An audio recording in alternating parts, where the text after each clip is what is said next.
여러분 안녕하세요. 닥터스투비예요. 오늘은 내추럴과 CT를 주제로 탐구활동을 작성하는 방법과 과정을 보여드릴게요. 어떻게 일상생활에서 발생한 호기심이 탐구활동이 되는지, 또 어떻게 탐구활동이 생기부에 적힐 매력적인 스토리로 발전하는지 집중해서 봐주세요.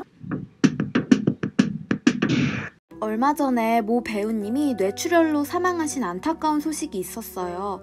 뉴스를 접하고 뇌출혈이라는 질환에 관심이 생겨 뇌출혈이 의심되는 환자에 대한 접근과 진단 과정을 알아봤다고 가정해볼게요. 뇌졸중은 어떠한 원인에 의해 뇌의 특정 부위에 대한 산소와 포도당 공급이 중단되어 뇌 손상 및 그에 따른 신체 장애가 발생한 상태를 의미해요. 여기서 말하는 어떠한 원인은 크게 혈류가 막히는 것과 혈류가 다른 곳으로 새어나감을 의미해요. 즉, 뇌졸중은 크게 뇌경색과 뇌출혈로 구분하게 되는 거죠. 뇌졸중의 기본 개념을 알아본 뒤 뇌졸중 환자에 대한 진료 가이드라인을 찾아봤어요. MRI는 일반적으로 뇌를 비롯한 말랑말랑한 조직에 대해 CT보다 해상도가 좋다고 알려져 있어요. 그런데 왜 우리나라에서는 뇌졸중이 의심되는 환자가 응급실에 왔을 때 우선 CT를 찍으라고 말하는 것일까요? CT가 MRI보다 뇌출혈을 잘 잡아내는 것일까요? 위에 추가적인 궁금증을 바탕으로 급성 두개 뇌출혈에 대한 CT와 MRI의 성능을 비교한 가이드라인과 논문을 찾아봤습니다.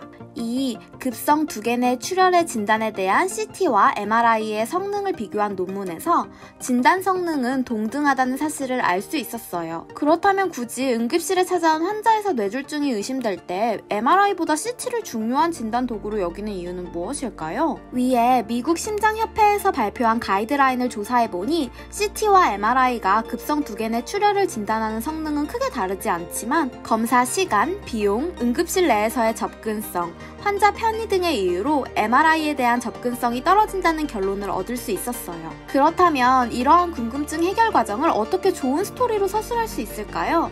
결국 중요한 문제는 이건데요.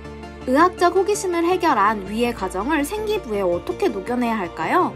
하나의 탐구활동을 생기부에 서술할 때는 언제나 동기, 과정, 결과, 느낀 점 및 배운 점의 관점에서 서술하는 것이 좋습니다. 위에서 해결한 궁금증, 뇌출혈과 CT를 주제로 정리해볼게요. 자, 이렇게 좋은 스토리는 마련되었어요. 마지막으로 이 스토리를 생기부에 유기적으로 심으면 완성이에요. 이렇게 만들어진 새로운 스토리를 기존의 스토리에 유기적으로 접착시키기 위해서는 다양한 스토리 간의 연관성이 있어야 유기적으로 이어질 수 있겠죠? 그러한 연관성을 강화하는 방법에는 크게 두 가지가 있어요. 첫 번째, 새로운 스토리의 동기를 기존의 탐구활동, 기존의 스토리에서 가져온다. 두 번째, 새로운 스토리와 교과과정 간의 연관성을 강조한다. 이번 영상에서 다룬 스토리는 어떤 교과과정과 연관성이 있을까요? 기본적으로 CT가 영상을 얻고 얻은 영상을 재구성하는 원리는 교과과정의 연립 1차 방정식, 삼각함수, 적분과 깊은 연관이 있어요. 또한 MRI와 CT의 진단 성능을 표현하는 특이도, 민감도라는 척도는 교과과정의 조건부 확률의 원리를 따른 것이에요.